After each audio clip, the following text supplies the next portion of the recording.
empezar, decirle la próxima semana es la evaluación, no sé, me quedo sin tiempo. Y la revisión va a ser a la misma hora. Terminamos la prueba, que demorará unos 15 minutos, exagerando 20, y luego, inmediatamente, dictamos las respuestas, las claves, ¿no? El examen es de 20 preguntas, objetivo, de opción múltiple y de una única respuesta. Algunos casitos clínicos, como los hemos presentado en las clases, y algunas preguntas puntuales para marcar. ¿Okay? Entonces, estén temprano pues, para poder terminar relativamente rápido, ¿no? Muy bien, vamos entonces a complementar esta última clase que tiene que ver, bueno, varios temas vamos a tocar en realidad. Vamos a empezar con los trastornos relacionados con traumas y factores de estrés. En realidad casi todas las patologías que hemos visto tienen una relación directa o indirecta con alguna situación traumática. Recuerda que hablábamos de depresión y ansiedad que tienen que ver mucho con eventos adversos, especialmente en etapas tempranas de la vida. Pero este grupo en particular tiene una relación, podríamos decir, directa en relación incluso al evento desencadenante. ¿Ok? Me explico. Por ejemplo, la depresión es multifactorial, hay muchas causas genéticas, biológicas y también psicosociales. El trauma, sin embargo, es un factor predisponente, un factor de vulnerabilidad. En cambio, en estos trastornos es un factor más que predisponente de vulnerabilidad, es un factor desencadenante. Por lo tanto, va a ser necesaria identificar la presencia de un evento traumático como antecedente de la presencia del proceso. Ahora, la mayoría de los seres humanos en el planeta, de una u otra manera, han experimentado algún evento traumático. Eso es inevitable. Puede ser una situación de violencia física, violencia emocional, de cualquier tipo. Sin embargo, no todas las personas van a desarrollar un trastorno mental secundario a un trauma. Eso es muy importante, ¿eh? 70% de las personas a nivel mundial experimentan en algún momento de su vida un evento traumante. Pero solo una minoría son los que van a experimentar un trastorno de estrés postraumático. No significa de que, como es algo muy bajo en prevalencia, no hay que hacerle caso, ¿no? Sí, obviamente hay que tener la capacidad de poder hacer la evaluación, identificar si efectivamente hay un trauma o no. Pero ya sabemos que no es que necesariamente todos los que tengan un trauma obligatoriamente van a tener un trastorno. Las mujeres son más propensas a desarrollar este tipo de condición. Las tasas son 3 veces más frecuentes en personas expuestas a conflictos violentos o de guerra. Porque justamente el evento traumante es un hecho vital, algo que amenaza mi vida, algo que va a amenazar mi integridad. Especialmente altas después de una situación de violencia sexual. Entonces, conflictos, guerras, atentados, pero también agresión sexual estaría considerada. Esta condición se da en todos los grupos etarios, pero es más frecuente en adultos jóvenes. 2/3 de estas personas que tienen esta condición van a tener además eventos comórbidos, por ejemplo, trastorno del estado de ánimo, pueden tener también trastornos por consumo de sustancias o trastornos de ansiedad. Por ejemplo, después de la guerra de Vietnam, ¿saben que hubo una guerra de Vietnam, no? Allá por los años 60, 70. ¿Saben o no? Sí, hubo una guerra de Vietnam. De las tantas guerras que hay en la historia de la humanidad. Y justamente en esta población, la mayoría de los soldados que eran sobrevivientes de esa guerra en Estados Unidos quedaban con trastorno de estrés postraumático y además con grandes problemas de consumo de sustancias, consumo de drogas. Si bien existen numerosos tratamientos eficaces para esta condición, solo una de cada 4 personas informa haber buscado algún tipo de tratamiento, especialmente en países como el nuestro. Hasta el 40% de las personas se recuperan en un año.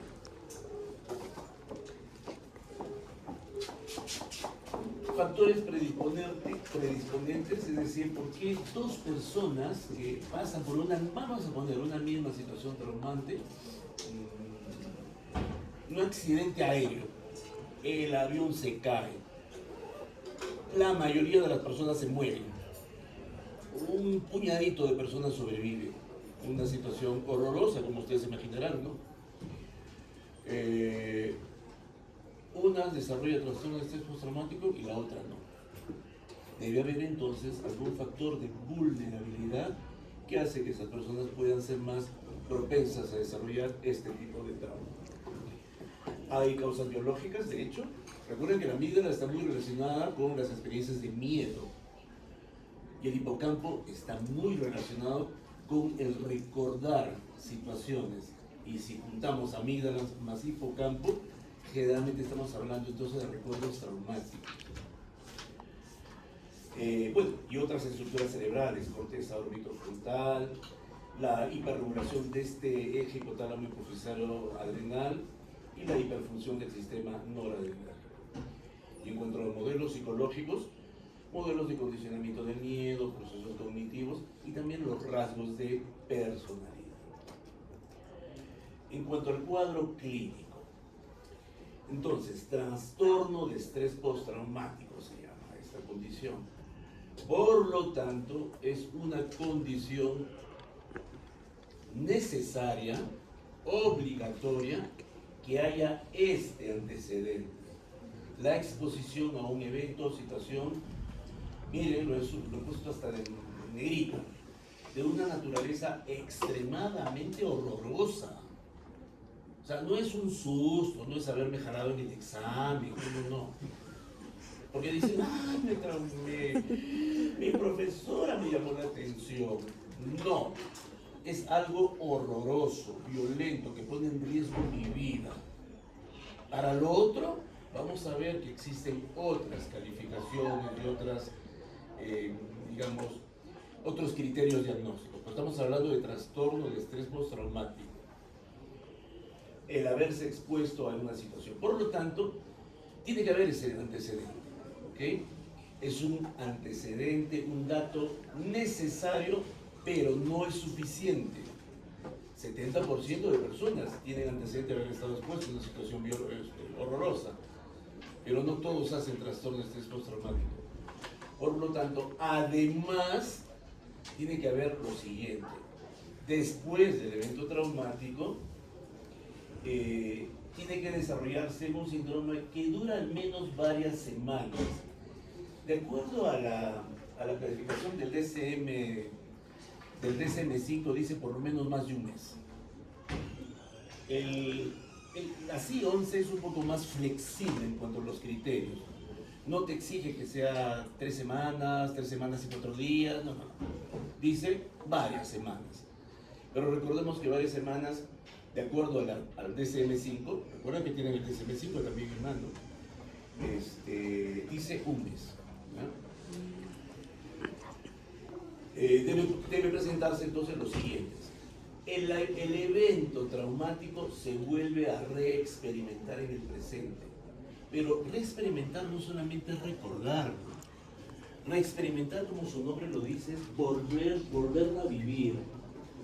O sea, yo puedo decir, oye, el año 2015 estuve en UCI. Bueno, esa es una historia verdadera, por supuesto, ¿no? Estuve en UCI. Me intubaron, estuve ahí, a punto de morir. Me acuerdo de todo lo que pasó. ¿Ese es un evento de experimentación, lo que estoy contando? No. Es un recuerdo. La reexperimentación es volver a sentir el mismo miedo.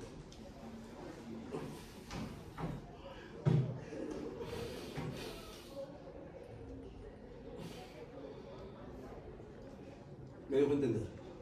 Es decir, vuelve a vivirlo como si lo estuviera experimentando otra vez. Entonces, Muchos pacientes llegan, ¿no? Dicen, doctor, a mí me han diagnosticado de TEP, ¿no? De trastorno de estrés postraumático. ¿Por qué? Lo que pasa es que yo tuve un accidente, vamos a decir laboral, ¿no? Un accidente y la sierra me cortó la mano. Perdí el brazo derecho. Caramba, qué terrible. Y cuéntame, ¿cómo fue? Pero yo se lo digo un poquito a propósito, no se lo digo por morbo, porque quiero saber cómo me lo relata, para poder ver efectivamente cómo es las reacciones emocionales al momento de evocar. Y ahí es importante ver si es solamente el recuerdo, ay, sí, doctor, me duele el brazo, o hay una experimentación como si ocurriera nuevamente en el aquí y en el ahora, en el momento actual, ¿de acuerdo? Puede ir acompañado de emociones muy intensas o abrumadoras, miedo, horror, fuertes sensaciones físicas, un poquito lo que estaba haciendo la representación en su momento, ¿no? Y también reflexionar o rumiar sobre el evento y recordar los sentimientos experimentados en ese momento. Ojo, no es suficiente para cumplir con el criterio. Creo que en alguna clase les dije, no es lo mismo recordar cosas que rumiar. Muchos utilizan la palabra ¿cómo dicen, pues? Sobrepienso. ¿Alguna vez han escuchado esa palabra? Estoy sobrepensando las cosas. Cuando ha pasado alguna situación desagradable, algo que, no sé, por decir, me robaron saliendo de la universidad, y justo me robaron mi laptop, la más cara que había conseguido, mi celular de alta gama, lo que sea. Entonces estoy de repente un buen tiempo diciendo, ay, pero si no hubiera hecho eso, si no hubiera salido tan tarde. Mis amigos me dijeron para ir en mancha, para salir juntos, pero yo le dije, no, vaya usted, yo me voy por mi lado.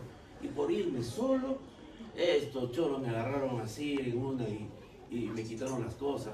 Si no hubiera tomado ese camino, en lugar de ese camino hubiera tomado el otro camino. Entonces eso es un poco el sobrepensar. El sobrepensar es siempre estar evocando las consecuencias de lo que pasó, ¿no? Y qué cosas hubiera podido hacer para evitarlo. Pero ojo, el sobrepensar o rumiar no es condición como para poder decir, ya, estás reexperimentando. Es otra cosa, ¿no? ¿Qué más? Uno, entonces, recuerden, los eventos de reexperimentación es una condición muy característica de los trastornos de estrés postraumático. ¿Qué más? Se evitan de manera deliberada los recordatorios que probablemente provoquen la reexperimentación del evento traumático. Evitación interna activa de pensamientos y recuerdos, evitación externa de personas, conversaciones, actividades o situaciones que provoquen el evento. Y en casos extremos la persona puede cambiar su entorno. Por ejemplo, mudarse a otra ciudad, cambiar de lugar, cambiar de trabajo. El año, eso fue antes de la pandemia incluso, una chica había sido agredida por su pareja. Le había querido cortar el cuello, es más, había venido con la herida. Fue por un milagro de Dios, en realidad, que algunos vecinos lograron escuchar sus gritos y la salvaron, porque si no, hubiera muerto. Y la chica no podía volver a vivir ahí. Decía, no puedo pasar ni siquiera por esa casa donde ocurrieron los hechos. Se mudó de lugar, se cambió a otro sitio a vivir, porque el solo caminar por esa calle le producía recuerdos insoportables. Entonces, eso también es un criterio, ¿no? Y por supuesto, el evitar recordarlo, tratar de evitar. No quiero recordar eso, no quiero volverlo a recordar. Es una respuesta muy común de personas que han pasado por un evento traumático y no quieren ni siquiera volverlo a evocar. ¿Qué más? Existen percepciones persistentes de amenaza actual elevada. Hipervigilancia, con los nervios de punta, por decir, se protege constantemente contra el peligro y siente que ellas mismas o quienes están cerca de ellas están bajo amenaza inmediata y pueden adoptar nuevos comportamientos diseñados para garantizar su seguridad. Trancar las puertas, poner de cerrojo, candados, las luces prendidas de día y noche, cosas de ese tipo. Todo esto, por supuesto, provoca un deterioro muy importante en algún aspecto significativo de su funcionamiento interpersonal. La CIE-11, sin embargo, también identifica una variante del trastorno de estrés postraumático. El DSM no lo considera como un diagnóstico, pero la CIE-10 sí lo está considerando en su última versión, que es el llamado trastorno de estrés postraumático complejo.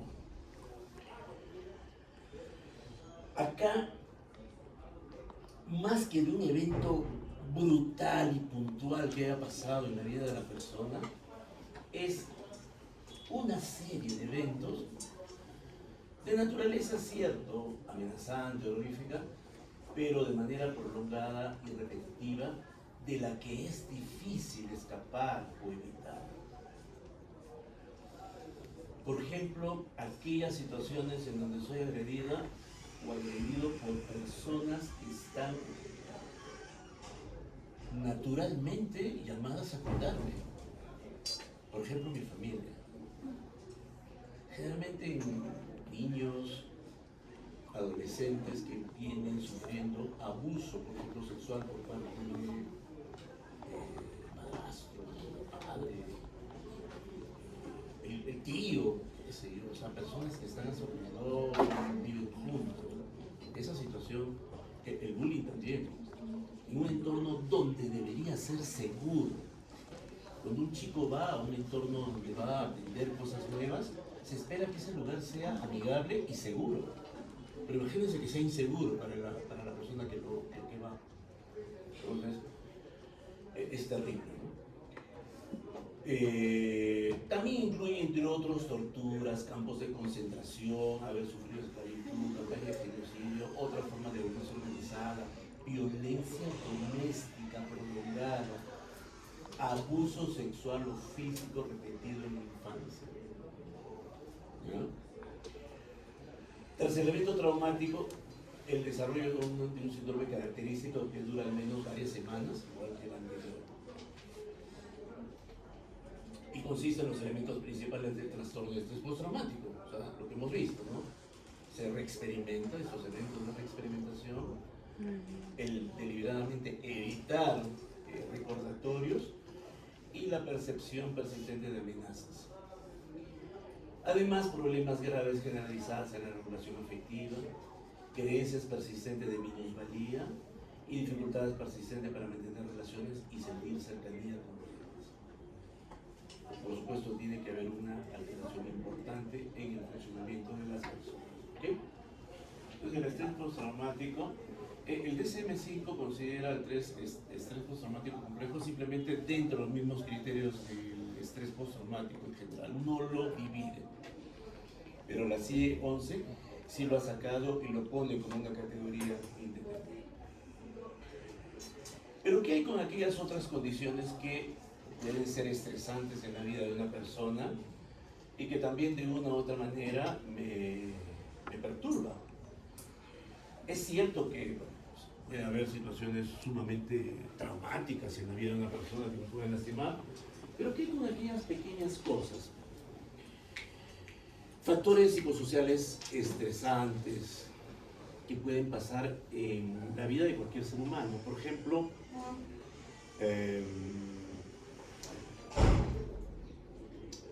una denuncia, por ejemplo, de embargo, ¿no? De embargar mi casa, o me han robado mi plata del banco, mire, tenía todos mis ahorros y me lo han robado, o me he enterado que un familiar mío está en problemas de salud, mi hijo está consumiendo drogas, doctor, me he enterado de esa situación. Son situaciones que, por supuesto, van a, en un momento dado, generar una situación estresante importante. Acá, ¿qué dice? Divorcio, pérdida de una relación afectiva, la pérdida de un empleo, estar diagnosticado de una enfermedad, que me digan que tengo una discapacidad, un conflicto, ya sea en el trabajo, en el hogar. Surge dentro del mes el factor estresante y se caracteriza por preocupación por ese factor estresante y su consecuencia o rumiación constante de saber rumiación, es eso, pensar, rumiación. Una vez que el factor estresante y sus consecuencias han terminado, generalmente los síntomas se resuelven dentro de los 6 meses. Sin embargo, puede generar un deterioro importante y significativo en el funcionamiento de las personas. Digamos que esto es un nivel un poquito menos severo, por decirlo de alguna manera. ¿Okay? Entonces, ¿con quién tenemos que hacer los diagnósticos diferenciales? Porque tenemos que diferenciarlo con algunas otras condiciones que por ahí podamos sospechar. Por ejemplo, el límite con la normalidad, ¿no? Una historia de exposición a un factor de estrés de naturaleza extrema y prolongada o repetitiva, de la cual es difícil de escapar o imposible de escapar, no indica por sí misma la presencia de un trastorno de estrés postraumático, lo que le decía hace un momento. Muchas personas experimentan estos factores de estrés sin desarrollar ningún trastorno. Por lo tanto, para hacer el diagnóstico, se tiene que cumplir con los requisitos antes mencionados. Esto es para no mezclar el trigo de la paja, es decir, hacer diagnósticos válidos, verdaderos, y no sobrediagnosticar las experiencias también de la vida cotidiana, de la vida normal.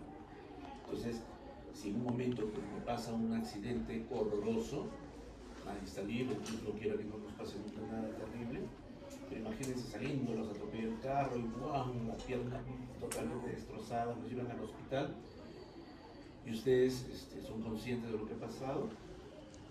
Yo supongo que estarían aterrados por lo que ha sucedido. Su vida cambia y de hecho va a cambiar, ya no van a ser las mismas personas de antes. Por lo tanto, es comprensible que durante un periodo de tiempo haya emociones muy intensas, sentirme abrumado, desesperado, horrorizado de lo que ha pasado. Es más, incluso con síntomas muy parecidos. Pero en tanto no se cumplen los límites temporales, no podemos calificarlo de estrés postraumático. Por lo tanto, no existe estrés postraumático al día siguiente de haber pasado un trauma. Porque es comprensible que esté afectado. Tendría que ser marciano, de piedra, o no sé, una cosa así, para que no sienta nada. Salvo que no recuerde el evento y diga, no me pasó nada. Ah, eso es otra cosa. Podría implicar un cuadro disociativo. Pero lo normal es que se acuerde de lo que ha pasado, si es que tiene las condiciones para hacerlo, y que esté horrorizado, por supuesto. ¿Ya? Reacción aguda. Acá también hay que mencionar que hay personas que pueden tener esas respuestas que puede clasificarse bajo la reacción de estrés agudo que se considera normal dado la gravedad del estrés. Pero la reacción de estrés agudo no se considera un trastorno mental. Si esta respuesta no disminuye por lo menos en las primeras semanas, ni cede dentro del primer mes, ya recién se puede considerar trastorno de estrés postraumático.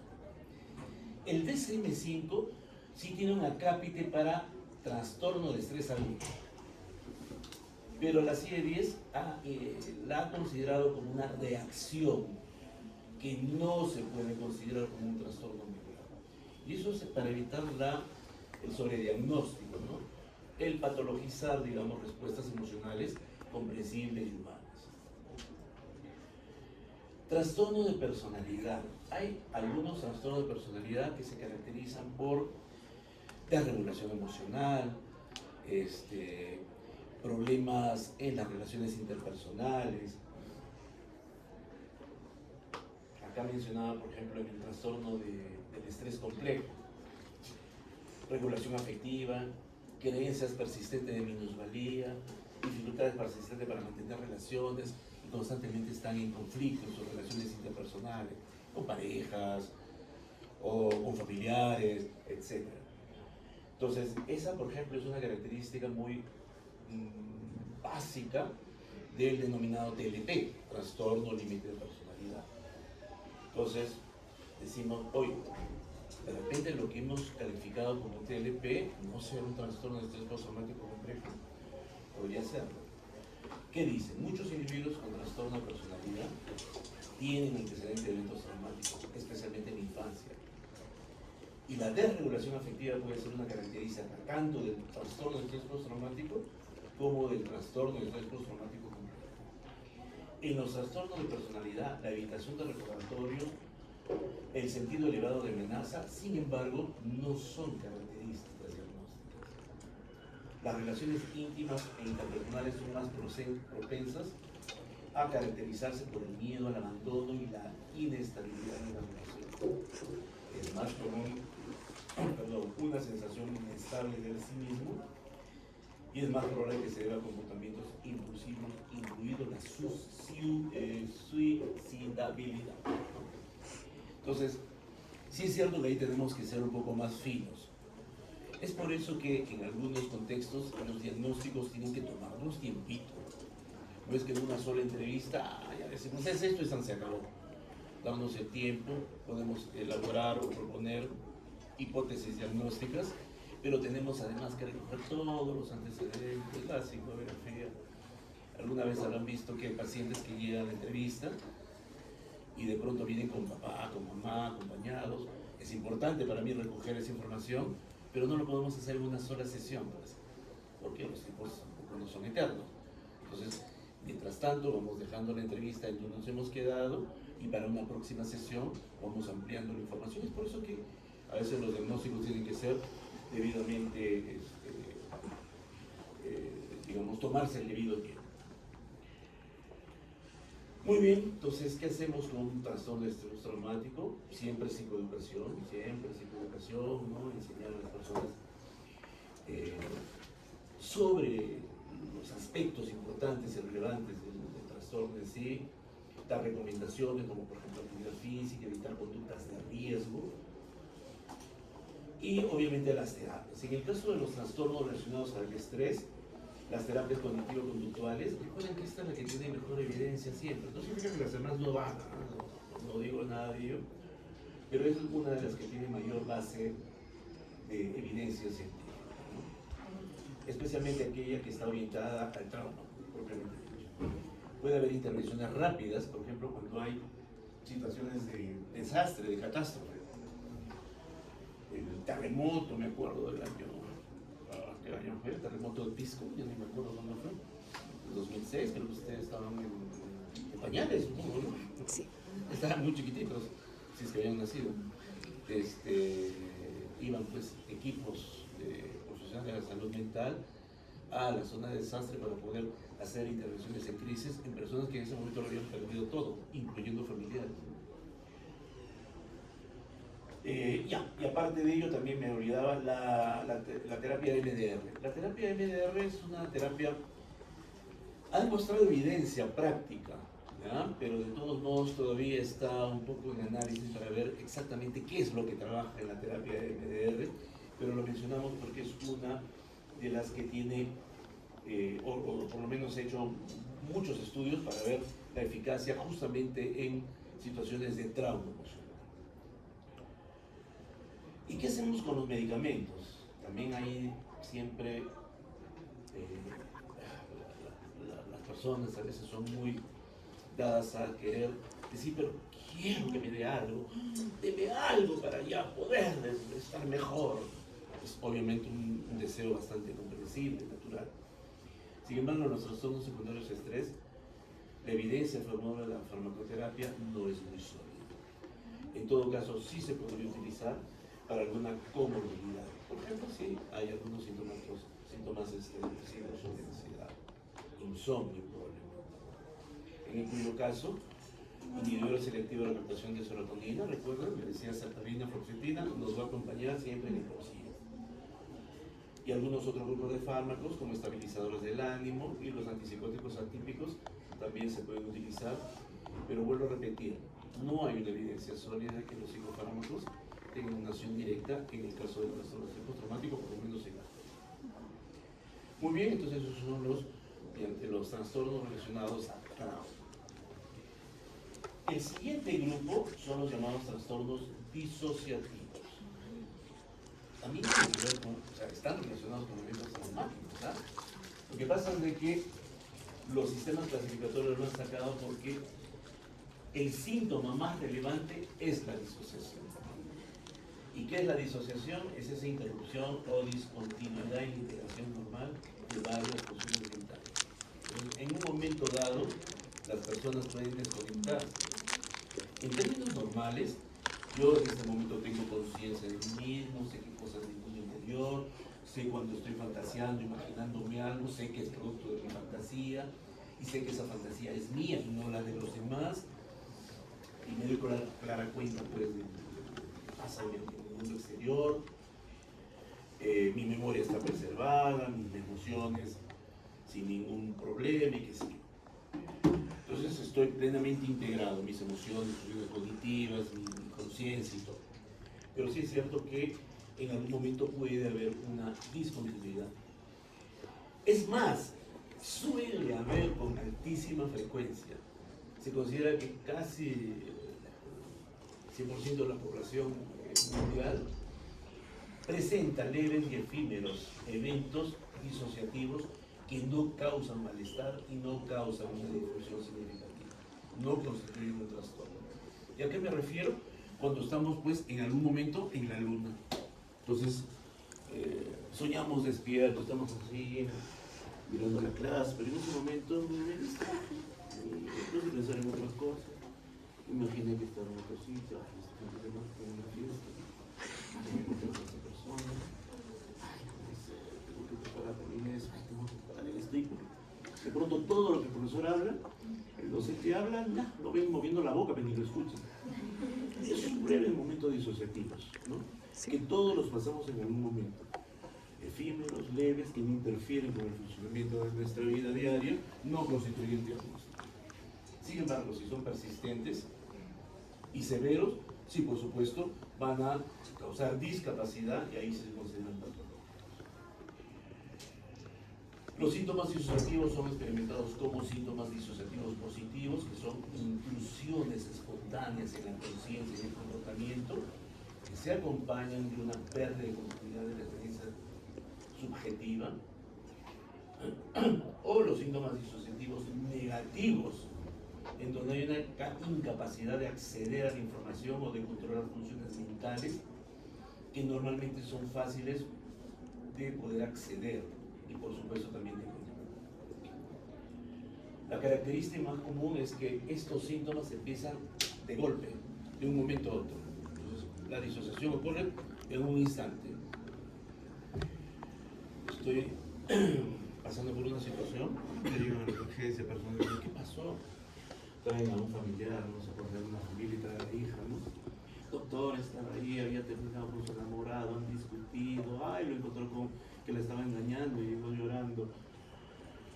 Y de pronto, doctor, se queda así, mirando la nada, y de 5 herencias, pensaba que estaba en otro lugar y no nos reconocía, pero fue tan rápido, dijimos, hija, ¿qué te pasa? ¿Qué te pasa? Trajeron a la enfermería ahora. Entonces suele ser de inicio o terminación súbita, que es encadenado por un conflicto psicológico. Y hay una intensa afectación pues de la memoria. Identificamos algunos, vamos a hablar de ellos: trastorno de síntomas neurológicos disociativos, el trastorno de amnesia disociativa y el trastorno de identidad disociativa. Bueno, ahí están las prevalencias, el sexo, la edad de inicio, el factor de riesgo, no me entretengo. Multifactorial, como la mayoría de los trastornos mentales, genéticos, biológicos y psicológicos. Y nos vamos al cuadro. Entonces, ¿a qué le llamamos trastorno de síntomas neurológicos disociativos? ¿Sí? Según el DSM, a esta condición se le llama trastorno de síntomas neurológicos funcionales. Por lo tanto, son sinónimos. Sinónimo: trastorno de síntomas neurológicos disociativos, también llamado trastorno de síntomas neurológicos funcionales, o también todavía denominado trastorno conversivo. ¿Ya? Entonces ustedes van a escuchar muchas veces, ay, el paciente que tiene un trastorno conversivo. Ya saben que se refiere. ¿Cuál es la característica? Interrupción o discontinuidad involuntaria en la integración normal de las funciones motoras, sensoriales o cognitivas que dura al menos varias horas. Especificadores de síntomas: sensorial, puede ser vértigo, mareos, convulsiones, puede ser problemas de habla, problemas de parálisis, debilidad, alteraciones en la marcha, del movimiento, alteraciones cognitivas. Entonces, en realidad es muy variado, ¿no? El paciente puede venir convulsionando, por ejemplo, ¿no? Es lo que antes se le llamaba pseudoconvulsiones, o también se le decía convulsiones psicógenas. Es decir, son convulsiones que no tienen una base orgánica, sino producto de una situación estresante. O de repente de la marcha, ¿no? Entonces están que no pueden caminar porque dicen que esta parte del cuerpo no le funciona, entonces caminan así, caminan de una manera, ¿no? Hay parálisis, no me puedo mover, no puedo hablar. Y no hablan, pues no hablan, ¿no? Sin embargo, esta variedad de síntomas no son consistentes con los hallazgos clínicos de ninguna enfermedad, ni del sistema nervioso o de otra condición. Entonces, siempre es necesario que haya una valoración clínica integral. Y esta no la hace el psicólogo, como les decía. El psicólogo no tiene competencia para hacerle eso, tiene que ser un médico. Los síntomas generan un deterioro significativo en la vida importante.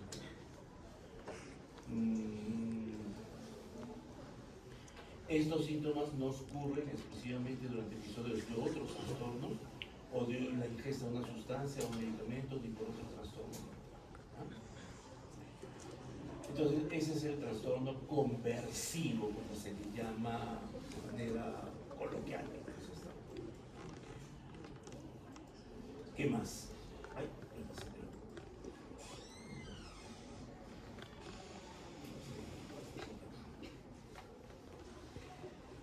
El trastorno de amnesia disociativa. Acá es la incapacidad de recordar recuerdos, valga la redundancia, autobiográficos importantes, normalmente de eventos traumáticos o estresantes y que por supuesto no son consistentes con el olvido común. O sea, yo puedo olvidarme dónde dejé mi paraguas, mi celular, ¿dónde lo dejé? No. Son demasiado gruesos, groseros, como para que pueda ser explicado por un olvido común y corriente.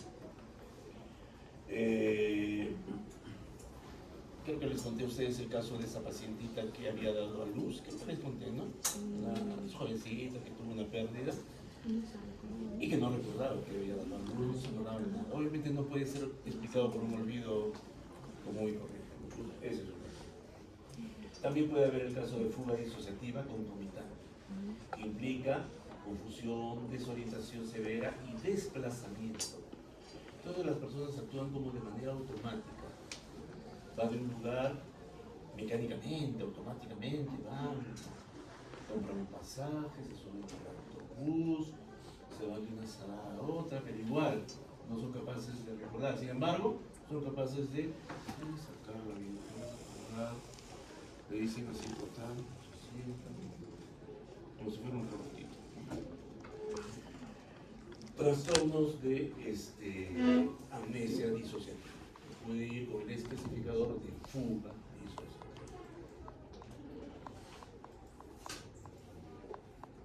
Y el último trastorno es el trastorno de identidad disociativa dentro de este grupo. En realidad, acá se hablamos de ideas mayores, ¿ah? Porque no hay nada más básico como nuestra identidad, el self, el yo. Yo puedo confundirme y desorientarme y no saber si es está amaneciendo o está atardeciendo. Imaginemos que me haya quedado un ratito dormido por el cansancio. Me despierto y digo, ay, ¿qué hora es? ¿Las 6 de la mañana o las 6 de la tarde? No sé. Seguro que a ustedes les pasa alguna regularidad. Nos pasa específicamente cuando estamos tensos, preocupados por algo. Entonces puedo desorientarme en tiempo, en espacio, pero confundirme de mí mismo. Ya no. Es decir, ¿soy Carlos? ¿Soy Juan? ¿Soy Manuel? No. Entonces, acá decimos entonces el trastorno de identidad disociativa se caracteriza por alteraciones de la identidad, presencia de dos o más estados de identidades distintos que involucra discontinuidad marcada en el sentido del yo y de mi autonomía. Yo soy yo, y soy yo quien decido lo que soy y que hago y todo eso. De pronto, en determinado momento ya no, pierdo esa capacidad. Cada estado de esa personalidad, que en realidad antes se le llamaba personalidad múltiple. ¿Habrán escuchado ese término, ¿no? En películas, en medio de comunicación? Trastorno de personalidad múltiple. Era un término antiguo, ahora ya no se utiliza, porque en realidad no es un trastorno de la personalidad, ¿no? Sino que son identidades distintas. Cada estado de esta identidad, debería ser el término más correcto, incluye su propio patrón de experiencia, percepción, concepción y relación con uno mismo, el cuerpo y el entorno. Al menos dos estados de personalidad distintos toman recurrente el control. Entonces una persona puede estar conversando, caso de una señora que está hablando, en mi casa siempre he pasado por situaciones de violencia, mi esposo siempre me estaba tratando y yo aguantaba toda esa situación de la vida. Hay cosas muy difíciles que he vivido.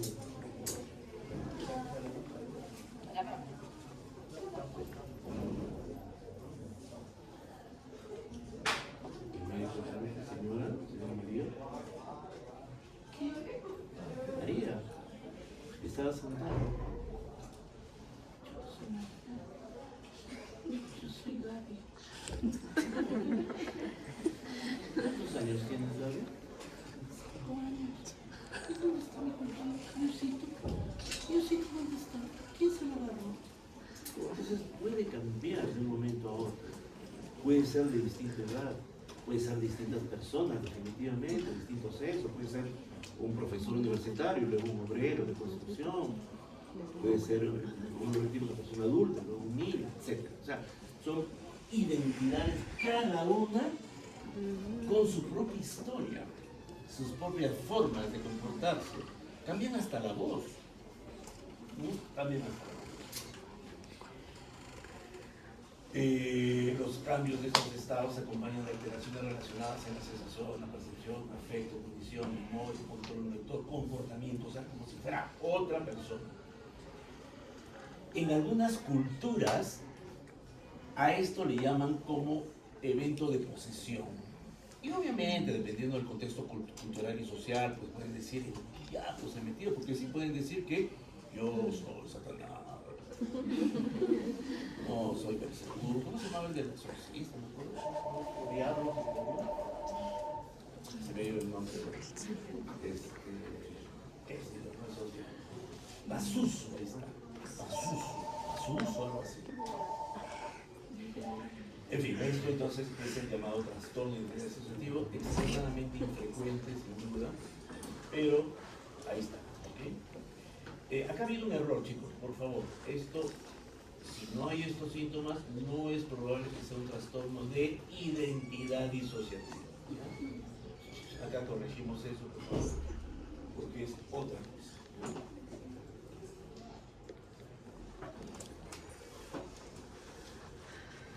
Muy bien, entonces, otras explicaciones que podrían explicar esto, los efectos fisiológicos de una sustancia o una afección médica. Entonces, en estos casos, bueno, debe haber el antecedente de ese consumo de esa sustancia o de padecer alguna afección, ¿no? Médica, ¿no? Por ejemplo, hay algunas personas, algunos grupos que les gusta experimentar con algunas drogas disociativas, ¿no? Muchos extranjeros, por ejemplo, vienen al Perú solamente para irse por, qué sé yo, selva, ¿no? Para poder experimentar con ayahuasca, con San Pedro. Pero ellos en ese momento, pues, tienen otras, se conectan con otras identidades, ¿no? Y todo ello. En realidad, no constituye un trastorno de identidad disociativa. La diferencia sería de que la identidad disociativa es brusco y además es no deseado. Es decir, la persona no desea, no busca sentirse así. En cambio, si yo soy curioso del asunto, quiero experimentar y me voy ahí para poder consumir San Pedro o lo que sea, No, soy yo el que lo estoy deseando, quiero experimentar ello y es algo voluntario y es más controlado usualmente, ¿no? Usualmente con trastorno psicótico, bueno, acá también es un error porque no tiene que ver con la de realización ni de personalización, pero esto no lo consideramos que tiene que ver con otro tipo de condición. Los trastornos neurocognitivos. A ver, cuando hay demencia, las personas pueden tener alteraciones de la memoria, ¿no es cierto? Es una característica muy importante el que las personas que tengan síntomas de Alzheimer, por ejemplo, o demencia, tengan problemas de memoria. ¿Cómo diferenciar esos problemas de memoria de la demencia con el trastorno disociativo? En principio por la brusquedad del cuadro. Los cuadros demenciales van perdiendo la memoria de a poquitos, a lo largo de meses o años. En la amnesia disociativa es que en un momento se olvidó de las cosas, ¿no? Entonces,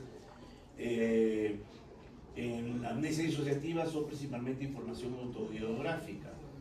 En cambio, en la amnesia que se produce en la demencia, son recuerdos mínimos generalmente de cosas que pasan en la vida de la persona, pero que se van dando en relación también a otros déficits cognitivos, ¿no? Atención, concentración y memoria, por supuesto. Y eso es lo que le decía el estado de transoposición culturalmente aceptable, ¿no? O sea, hay personas que de repente, digamos, tienen esa digamos, curiosidad o hábito de poder experimentar este tipo de experiencias, pero acá, como bien dice, se puede distinguir de estos en que el primero es involuntario. O sea, el trastorno de amnesia, el trastorno de identidad es involuntario, angustiante. Obviamente a las personas no les gusta pasar por esas experiencias y además no tienen control. Implica un conflicto con su entorno familiar y social y se manifiesta en momentos o lugares que violan normas de la cultura o la religión. En cambio, en aquellos que justamente buscan experimentar con ello, lo hacen en un entorno controlado, lo hacen porque lo desean. Por eso no calificaría este tipo de personas que culturalmente desean experimentar esos estados de disociación o de trance, no califican como un trastorno propiamente. Psicoeducación para todos, psicoterapia, parecido al trastorno de secundaria de traumas. Y en el tratamiento farmacológico tampoco hay evidencias de que los medicamentos traten específicamente esos trastornos. Sin embargo, se puede utilizar igual antidepresivos, ansiolíticos o antipsicóticos para síntomas comórbidos muy prominentes.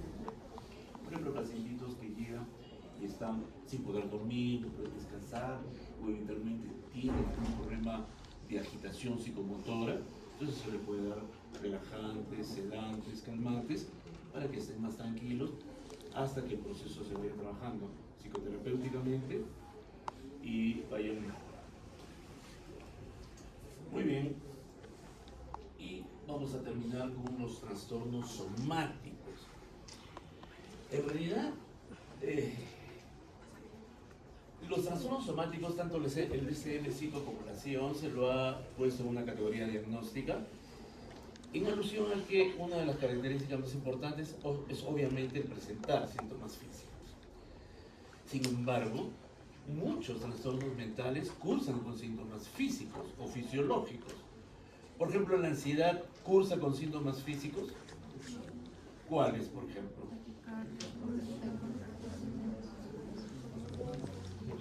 Muy bien, todos esos, ¿no? Palpitar, sensación de ahogo, dolor de cabeza, zumbido de oído, lo que sea.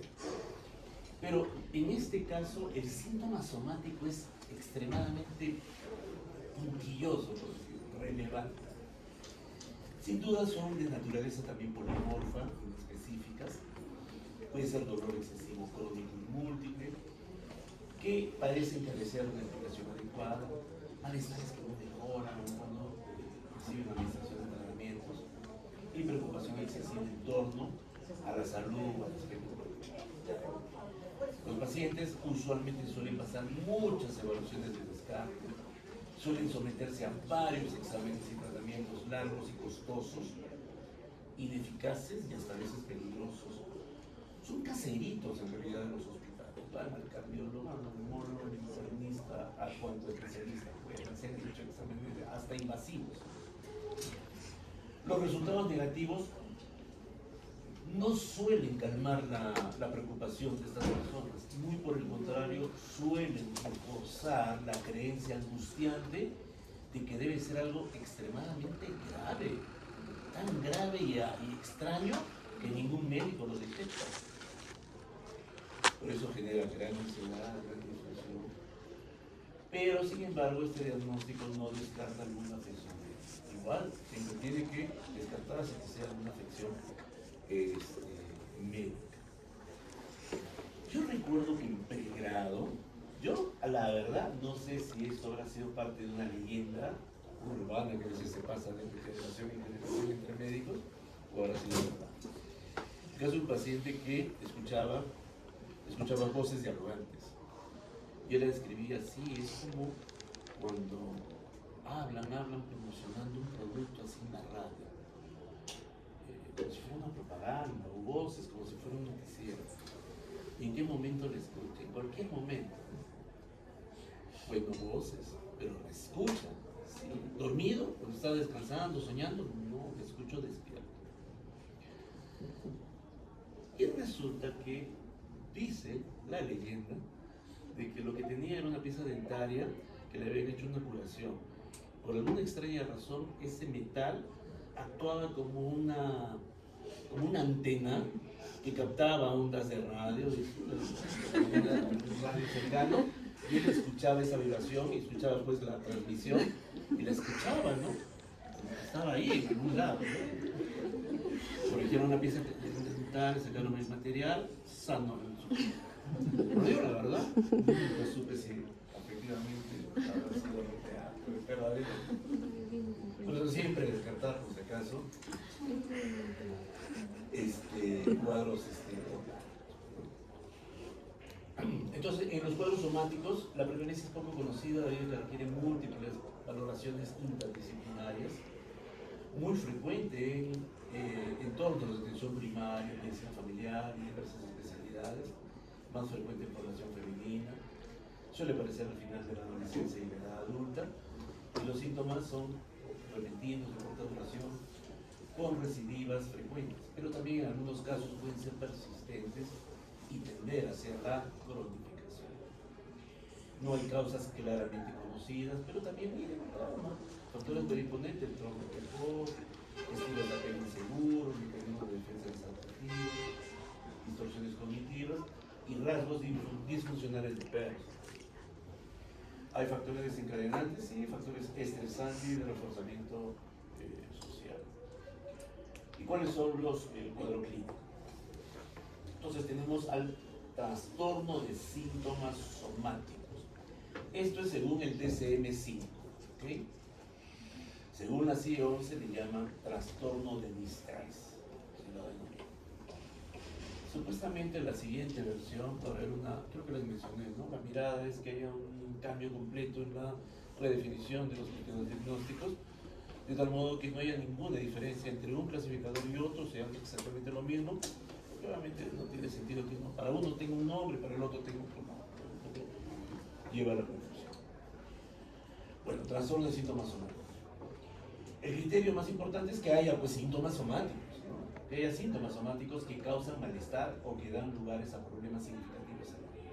Ojo, no es que tenga miedo de que presente síntomas o que tenga miedo de que presente una enfermedad. Acá es un síntoma. Por ejemplo, punzada en el hombro derecho, o palpitaciones, o adormecimiento en el lado derecho de la cara. O sea, síntomas somáticos. Segundo, tiene que haber pensamientos, sentimientos o comportamientos excesivos relacionados con los síntomas somáticos o asociados a la preocupación por la salud, como se pone de manifiesto por una o más de las siguientes características. Pensamientos desproporcionados y persistentes sobre la gravedad de sus propios síntomas. Es decir, sí puede tener el nombre, puede ser que sean tumores, he leído que hay tumores en los huesos que crecen y que de repente, y que producen dolor. Y he leído además que muchas veces duelen los doctores no llegan con diagnóstico. ¿Han hecho exámenes? Sí, y que no han encontrado nada, pero he leído que a veces los exámenes no salen positivos en un primer momento y ya está ahí dándole con la preocupación. Pero el dolor existe, hay malestar. Grado persistente elevado de ansiedad y tiempo y energía excesivos consagrados a los síntomas de la preocupación. Como le digo, siempre, constantemente acudiendo a exámenes, evaluaciones, etc. El estado es persistente, por lo general más de 6 meses. El otro es el trastorno de ansiedad por enfermar. Ojo, ansiedad. ¿Cuál es la característica más importante de la ansiedad? El miedo. Miedo excesivo, la preocupación excesiva. Entonces, la ansiedad por enfermar, ahí sí, no es que yo sienta un síntoma, sino el miedo a que me vaya a enfermar. La preocupación excesiva y desproporcionada a que me vaya a que vaya a tener una enfermedad. Es lo que antes le denominamos trastorno hipocondriaco. ¿Ya? Entonces, acá, a diferencia del trastorno somático, donde hay un síntoma, en el trastorno de ansiedad por enfermar o hipocondría, más bien es la preocupación. Acá no existen síntomas. O si los hay, son muy insignificantes, leves, ¿no? Existe un grado elevado de ansiedad acerca de la salud, igual que el anterior, y el individuo tiene comportamientos excesivos relacionados con la salud. Aquí igual, ¿no? El anterior, chucuchún, yendo siempre al hospital, a los exámenes, cambia de un médico a otro, quiere una segunda opinión, quiere una tercera, cuarta y quinta.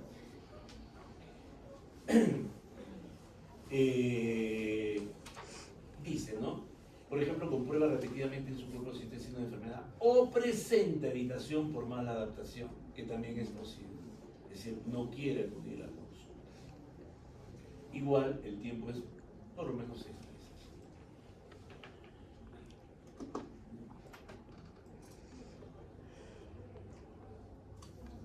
Y también tenemos un trastorno facticio. Trastorno facticio. ¿Han escuchado hablar del síndrome de Munchausen? Síndrome de Munchausen.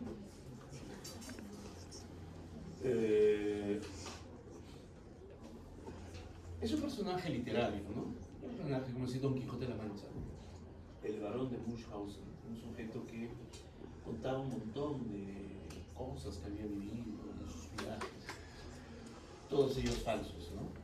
Contaba cosas impresionantes, pero todas de mentiras, ¿no? Porque el trastorno facticio se caracteriza por el engaño. O sea, en el trastorno facticio lo que hay es la falsificación de signos o síntomas. ¿Okay?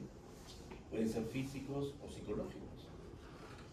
O puede ser incluso la inducción de alguna lesión, de alguna enfermedad, siempre asociado a un engaño identificado. ¿Ya? Entonces, en el trastorno facticio, las personas fingen síntomas, ¿no? Pero no es como en el caso del trastorno de síntomas somáticos, que el paciente prefiere tener un dolor que de verdad lo siente, subjetivamente lo siente. Acá no. Acá el paciente lo simula. Por ejemplo, puedo hacerme una herida en el cuerpo y ir al doctor y decir, mire, han aparecido estas lesiones, han aparecido solas, no sé, debe haber algún germen que me está haciendo. Entonces el doctor le cura, le limpia, pero al día siguiente él mismo se vuelve a provocar las heridas y vuelve a acudir al mismo médico para volver a referirlo a lo mismo, ¿no? Pueden fingir que tienen fiebre, ¿no? Pueden fingir que tienen algún problema gastrointestinal, pueden ingerir, por ejemplo, laxantes para poder autoprovocarse. Entonces, acá hay una conducta que está asociada a falsificar los signos y síntomas. Y por supuesto también pueden ser psicológicos. Y de hecho el psicológico es un poco más fácil, ¿no? Basta decir, doctor, tengo tristeza. ¿Cómo compruebo si no es verdad o si es verdad, no? El trastorno facticio, en términos generales, es provocado no por una ganancia secundaria, es decir, no es porque quiera cobrar una póliza de seguro médico o por evitar alguna responsabilidad, por ejemplo, para no venir al examen la próxima semana, ¿no? Evitar alguna sanción, por ejemplo, evitar pagar una pensión de alimentos, ¿no? Porque estoy enfermo, no puedo. No. Supuestamente acá el objetivo del trastorno ficticio es el de asumir un rol de persona que necesita ayuda de alguien. Entonces, si alguien no me ayuda, me voy a sentir desolado, desvalido. Y la manera desadaptativa, por supuesto, de estas personas para intentar evitar el sufrimiento de que no lo cuiden es fingiéndose enfermo. ¿Okay? Esa es la explicación del trastorno facticio. Pero hay una variante, que es el trastorno facticio a otros, también llamado trastorno facticio por poderes. El trastorno facticio uno mismo se provoca síntomas, ¿no? Lesiones o lo que sea. Pero también hay otra condición que se llama trastorno,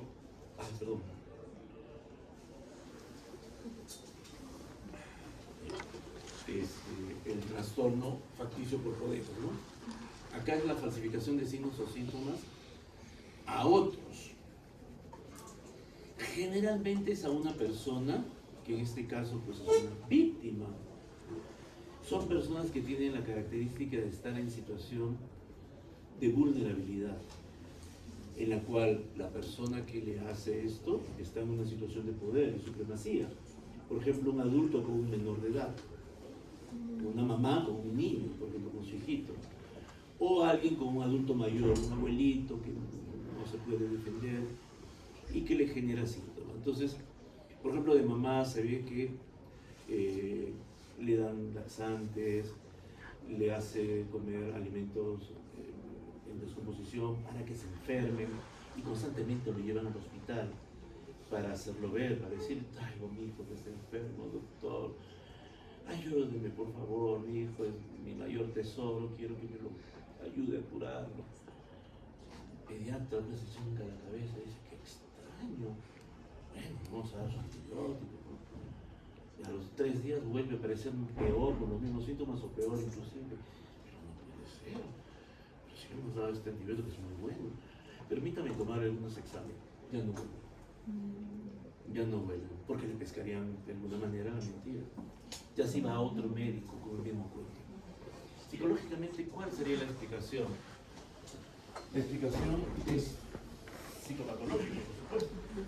Es que esta persona sea valorada por el rol de ser en el caso de una mamá, ¿no? De ser una madre abnegada que cuida mucho a su hijo, que está pendiente de los padres. Pero digo de psicopatológico, ¿no? Porque es a expensas de hacerle daño, ¿no? Es por eso que cuando se logra primero sospechar y luego identificar estos casos, ahí obviamente la intervención tiene que ir también para garantizar la seguridad e incluso la vida de esta persona que puede estar siendo víctima. Entonces esas cosas sí son ya de implicancia, incluso el médico diga, ¿no? Se le quita la potestad a esa madre y se le dice, ¿no? Que tiene que pasar por una terapia obligatoria.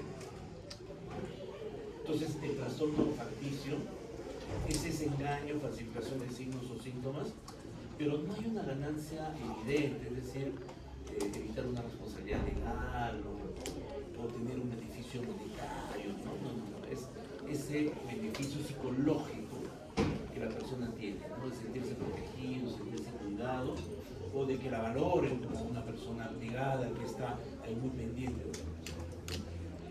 A diferencia de la simulación, en el caso de la simulación, miren, es igual, falsificación de signos o síntomas, pero aquí sí hay incentivos externos. Es decir, evitar ir a la cárcel, decir, bueno, atropellé a la persona y finjo pues de que tengo epilepsia, ¿no? Y decir, no, fue la epilepsia lo que me produjo eso. No, pero estaba yendo a mucha velocidad. No, es que en ese momento me dio el ataque y pisé el acelerador. Entonces un engaño condicionado, no por un, digamos, tema psicológico propiamente dicho, sino por el afán de evitar una sanción,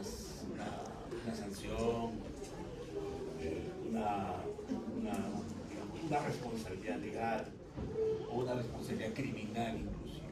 ¿Sí? Evitar hacer el trabajo, obtener una compensación económica, evitar dar examen también, casi incluye eso. Se debe sospechar la simulación cuando se observa alguna combinación de los siguientes: contexto legal, es decir, hay problemas legales existentes, marcada discrepancia entre la información o quejas que cita el individuo y los hallazgos de la información de observadores externos, falta de cooperación durante el proceso diagnóstico o para cumplir la pauta del tratamiento prescrito, y los rasgos de personalidad, rasgos de personalidad disfuncional, por ejemplo, personalidad disfuncional. Entonces, en algunos casos, los pacientes cuando pueden ir a la consulta, y esto es una característica bastante común que me permito identificar a los pacientes, es que llegan a la consulta con aire doliente, sufriente, diciendo que tienen esta condición, se sienten muy mal, apagados emocionalmente, sufriendo la situación que les está tocando vivir, y ellos no pueden seguir trabajando en esa condición. Necesito que me den mi descanso médico, porque en esta situación yo no puedo trabajar. Pero cuando se le dice que por alguna otra razón ese certificado médico va a tener que ser postergado hasta completar exámenes o que no corresponden al fin de cuentas, esa actitud cambia completamente.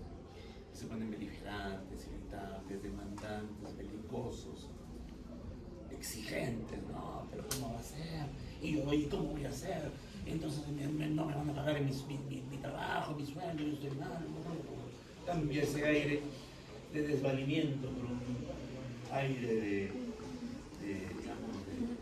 furia casi. Muy característicos esos cambios. Bueno, ¿con qué debemos siempre estar atentos con el tema de una condición médica real, ¿no? De hecho, la primera consideración del diagnóstico diferencial debe ser que haya efectivamente una afección médica subyacente.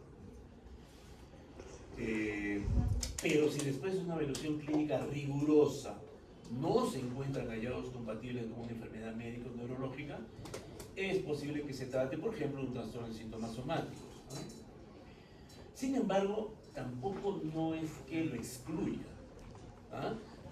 Algunas clasificaciones anteriores decían tiene que haber necesariamente la exclusión de una enfermedad orgánica. Ahora, los dos clasificadores, tanto el DSM-5 como la CI-11, no exigen que haya esa exclusión rigurosa.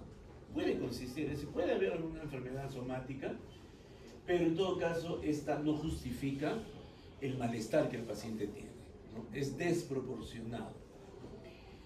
Por ejemplo, tengo un pacientito que ha tenido un accidente laboral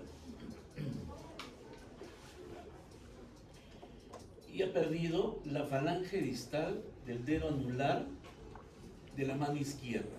Él es diestro. Entonces, no tiene esta uñita. La uñita es prácticamente la uña lo que ha perdido. Pero ella no puede trabajar. Ya no puede. Su vida está destrozada, dice. Ya no puede hacer nada en la vida. Entonces, como que es un poquito... No hay correlato entre la magnitud del daño, digamos, con las, digamos, consecuencias. Trastorno facticio y de simulación. Dice, la evidencia de falsificación de síntomas podría sugerir un diagnóstico de trastorno facticio si el objetivo aparente de la persona es asumir el papel de enfermo. Recuerden, en trastorno facticio hay un trasfondo psicológico, psicógeno. Sentirme que yo soy un enfermo, necesito que alguien me empapache, me acompañe, me sostenga. O de simulación, si el objetivo es un tipo de incentivo, ganancia externa, como evitar responsabilidades o, por ejemplo, obtener. Si bien es cierto, no es fácil identificar un caso de simulación, especialmente en nuestra especialidad, porque los síntomas son subjetivos, ¿no? El paciente puede decir que se siente muy deprimido. Podría decirme incluso escuchar voces, por supuesto, ¿no? Escucho voces. Pero hay pruebas también para poderlo ir orientando si es que efectivamente es real o es simulación. En principio, pruebas inespecíficas como los test de personalidad. Entonces, personalidades histriónicas, personalidades antisociales, sin duda, tienen un alto puntaje en este tipo de casos. Hay otras pruebas específicas que son entrevistas estructuradas o semiestructuradas y algunos test. Y por supuesto, la entrevista clínica y la observación. Entonces, hay un caso, por ejemplo, de un paciente, bueno, es una persona que acude a la consulta. Él, el año 2000, creo que les conté el caso de este paciente, de este tipo que había asesinado a una pequeña después de haber abusado sexualmente de ella. Era una menor de 6 años y él, comete este crimen. Ha sido condenado a cadena perpetua, pero durante un tiempo estaba buscando, digamos, que sea evaluado psiquiátricamente porque en principio decía que estaba mal, pues no estaba mal de la cabeza. Cuando fue evaluado, por lo general no tenía ningún síntoma psicopatológico, no había alteración de percepción, pensamiento, nada que le rompa el contacto con la realidad. Entonces, pero vuelve siempre. Y usualmente estas personas a veces leen las informaciones, pues. Entonces dicen una cosa muy patológica, la cosa es escuchar voces, ¿no?